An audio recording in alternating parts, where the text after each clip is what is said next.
que me parece no se ha dimensionado ni en el debate público ni en la cobertura, y ya habíamos platicado la semana pasada cómo los diputados aprobaron la ley de ingresos, la miscelánea fiscal, y parte de las medidas o las reformas que aprobaron, digamos, restringen, es correcto, dime si lo digo correctamente, David, sí, restringen las actividades o acotan las actividades de los organismos de la sociedad civil. ¿Es correcto? Así es, Jonathan, especialmente en lo que se refiere a las posibilidades de financiar nuestras actividades. Tiene que ver con cómo se consiguen los recursos para realizar todas las actividades que hacen las organizaciones de la sociedad civil. A ver, entiendo que, bueno, ¿cómo funciona o cómo opera un organismo de la sociedad civil en cuanto a recursos? Es decir, ¿de dónde se llegan los recursos y cómo los comprueba? ¿Y cuáles las reglas que les quiere poner Hacienda con esta nueva disposición? Si me permites, Jonathan, me gustaría, antes de contestar esa pregunta de las fuentes de ingresos, ir un poco hacia el concepto de qué es una asociación civil. La asociación civil es la expresión de la libertad de asociación consignada en el artículo 9 de la Constitución, donde todos los mexicanos podemos asociarnos para todo aquello que se nos dé la gana, en términos coloquiales, mientras no esté expresamente prohibido por la ley. Un derecho, es un derecho constitucional. Es un derecho. La asociación civil, que es una persona moral, es una manera de organizar esta expresión del derecho. Pero también es un derecho financiar las actividades. Y te voy a poner un ejemplo extremo y muy sencillo. Jonathan Lometli y David Pérez Rulfo, que se reúnen a las 9 de la mañana, a ver si llegan los marcianos AC. Si no está prohibido, podemos constituir una asociación civil y podemos hacer todas las actividades lícitas para conseguir dinero para tomarnos nuestro café. Esas actividades serían rifas, ventas, donativos, serían cuotas de recuperación, serían cuotas de asociados. De hecho, así es como funcionan los clubes deportivos, o funcionaban cuando eran asociación civil. Las cuotas son para darle servicio a los socios. Como Nariz Roja, por ejemplo, de medicamentos oncológicos. Bueno, Nariz Roja lo que hace es que pide donativos para comprar medicamento para personas de escasos recursos, en este caso niños que tienen el cáncer. Claro, ahora, hasta ahí, digamos, se ve, es un derecho, puedes hacerlo, hacerte de recursos. ¿Y cuáles son las restricciones que les quiere poner Hacienda? Hay dos restricciones y todas, y las dos tiene que ver con un incentivo que se logró hace más de 30 años para que las personas que nos hicieran un donativo pudieran deducir una parte de ese donativo de su base gravable de los impuestos. No es de los impuestos, es de su base gravable. Entonces es un incentivo. ¿Para quién? Para quien dona. Y autoriza a las asociaciones, bajo un proceso de transparencia y de institucionalidad, a emitirlo. Eso es lo que le llaman donatarias autorizadas. Sí. Alrededor de 9,000 a 10,000 en el país. Luego, lo que dice es que si tú tienes un esquema de ingresos en donde los donativos no son más del 50%, entonces asume que tienes otro tipo de ingresos y ellos le llaman ingresos no relacionados con el objeto social. Y ahí hay 3 posibilidades, Jonathan. O un error, o una falla de interpretación, o una línea. No hay más. Y te voy a explicar por qué. Todos los años las donatarias autorizadas tienen que hacer un reporte, mucho más vigiladas, porque además también estamos sujetos a la ley antilavado, o sea, más vigilados que los table dance y que los casinos, ¿no? Fiscalmente. Entonces hacemos un reporte y tiene 7 rubros para que reportes tus ingresos. Donativos en efectivo, donativos en especie, intereses, rentas, regalías, y hay un rubro que se llama otros ingresos. Ahora imagina que en otros ingresos el TEC de Monterrey, la UP y la UNIVA, que son donatarias autorizadas porque son sin fines de lucro, ponen todas sus colegiaturas. Porque no hay un renglón donde poner colegiaturas, sino otros ingresos. No son donativos, claro, no son intereses, no son arrendamientos, no son regalías, pues lo ponen en otros ingresos. Porque el cajón que diseñó el SAT no tiene cajones diferentes. Y esa es una falla de estructura conceptual del SAT.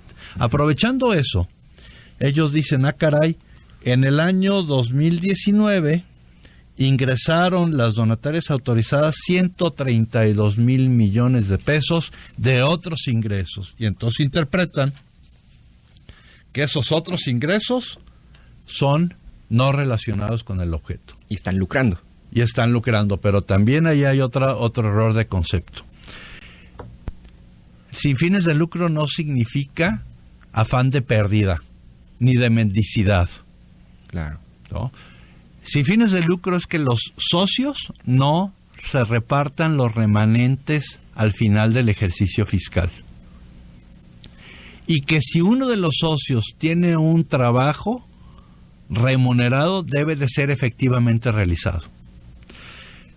Y entonces confunden el lucro con el salario, ¿no? Yo en mi caso, yo soy el director de la fundación y gano un salario digno. Pero soy también miembro de otras 6 o 7 asociaciones y soy consejero y no recibo un solo peso. ¿No? Lo que dicen es, si tú por esos otros ingresos pasan el 50% del total de tus ingresos, te voy a quitar el permiso para que otorgues recibos y más aún, te voy a ordenar que te extingas. Sin juicio, Jonathan. Es decir, una autoridad gubernamental ordena a una persona moral que se extinga sin juicio, sin ser escuchados. Es expropiatorio, Jonathan. Eso sería un golpe para cientos de asociaciones civiles en el país. Por supuesto. Instituciones, bueno, empecemos por las universidades, que cobran colegiaturas, que en la expresión es una cuota de recuperación. Algunas universidades tienen más costo que otras, pero ninguno de los asociados recibe dinero, lo reinvierten y hacen laboratorios y hacen bibliotecas y hacen otro edificio. Claro. Esa es la reinversión en el objeto social. Ahora piensa en otras instituciones más pequeñitas. Una institución que se dedica a rehabilitar niños y niñas con parálisis cerebral. No puede vivir solamente de donativos. Entonces les cobra a los padres de familia una cuota de recuperación. Y una cuota de recuperación es cuánto me cuesta pagarle al terapeuta. Pues aquí ven, yo te presto las instalaciones y aquí págale una cuota de recuperación. Pues eso lo están viendo como otros ingresos. Oye, David, pues a ver, está interesante.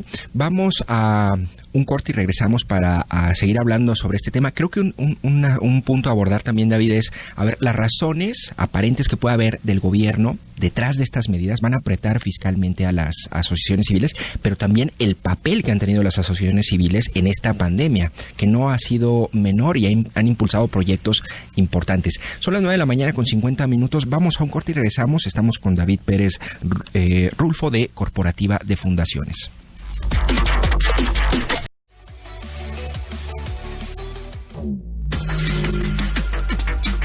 9:54 a.m. Estamos con David Pérez Rulfo de Corporativa de Fundaciones y estamos hablando de cómo en esta propuesta que deben discutir y aprobar a más tardar el 31 de octubre los senadores relacionada con la Ley de Ingresos y la miscelánea fiscal, se plantea apretar y acotar fiscalmente a las asociaciones civiles.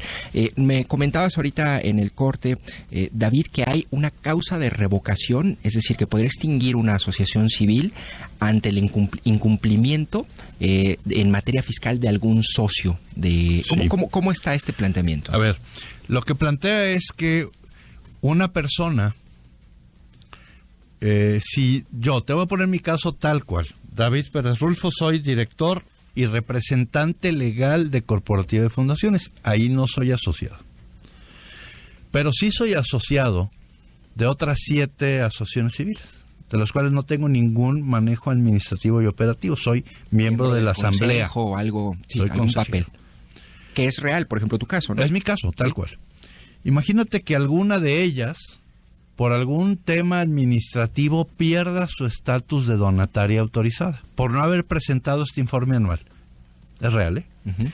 Eso hace inmediatamente, dado que yo soy el común en estas 7 instituciones, en una como representante legal y otra como asociado, si una de ellas la pierde, todas las demás la pierden y por lo tanto se les va a ordenar extinguir. Es atentatorio contra la libertad de asociación. Es decir, por uno que incumpla, pierden todos. Sí, pero además hace responsable de actos de personas morales a personas físicas. Eso no se ve ni en las empresas. Ningún socio es responsable de lo que hace la empresa, a menos de que sea mayoría, ¿no? Oye, David, estas medidas tan restrictivas, ¿qué hay detrás? Es decir, me imagino en el discurso lo que he visto hablan de que hay operaciones también o actividades simuladas, uh-huh. Pero también hay una intención de fiscalizar. ¿O cuál es la intención que tú ves detrás de estas medidas restrictivas? Bueno, yo lamento mucho las declaraciones de la titular del SAT del viernes pasado, Raquel Buenrostro, donde dice que las asociaciones lavamos dinero.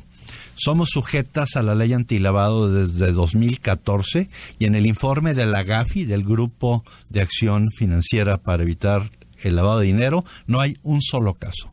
Yo invitaría a la señora Buenrostro a que presente las demandas. Somos 10,000. El mundo de las empresas son más de 700,000 en el país. 10,000 asociaciones son en el país. Son 10,000 donatarias autorizadas de las que ellos quieren acabar. El tema de fondo, en mi opinión, Jonathan, es que le estorbamos. Las asociaciones civiles trabajan para la restitución de derechos, trabajan visibilizando las faltas y las omisiones del Estado, trabajan cambiando la vida y la legislación para ampliar los derechos. No olvidemos que fueron organizaciones sociales las que lograron el voto para las mujeres en 1953. No olvidemos que fueron organizaciones sociales las que lograron las comisiones nacional y estatales de derechos humanos. No olvidemos que han sido las organizaciones de la sociedad civil que han creado e impulsado las leyes de defensa de mujeres y leyes como el feminicidio. Entonces, esa parte al autoritarismo no le gusta, Jonathan, y nosotros le estorbamos. Le estorbamos en 2 sentidos: en evidenciar sus fallas y en el control autoritario de todo lo que sucede, pero también en que somos competencia en el apoyo a los más vulnerables. Este gobierno quiere ser el único que tiene la facultad de apoyar a las personas en situación de vulnerabilidad. El tema es que ni le alcanza ni lo puede. Y de hecho, el presidente en sus expresiones contra la sociedad civil ha sido, pues no solo descalifica, minimiza, critica y no se siente cómodo. Qué fuerte esto que dices, David. No se siente cómodo cuando le compiten en atención a sectores vulnerables. Me parece que este tema, David, hay posibilidades, me queda 1 minuto, pero hay posibilidades de que el Senado pudiera modificar esta iniciativa. Bueno, la esperanza... ¿Tiene esperanza? Es lo último que se pierde. Hemos estado compañeros y colegas en la Ciudad de México trabajando y cabildeando fuerte, pero también esperamos en la conciencia de los senadores. Yo apelo al cuerpo del Senado jalisciense, de los senadores jaliscienses, a que conocen lo que hemos hecho no solamente la institución que represento, sino cientos de instituciones por la gente en nuestro estado. Bueno, David, pues te agradezco mucho que nos hayas acompañado. Pues hagamos el compromiso de que nos visites una vez que pase la aprobación en el Senado para revisar cómo está este tema, y vamos a buscar también a los senadores jaliscienses para darle seguimiento al tema. Yo le agradezco mucho al auditorio que nos haya acompañado en Cara a Cara.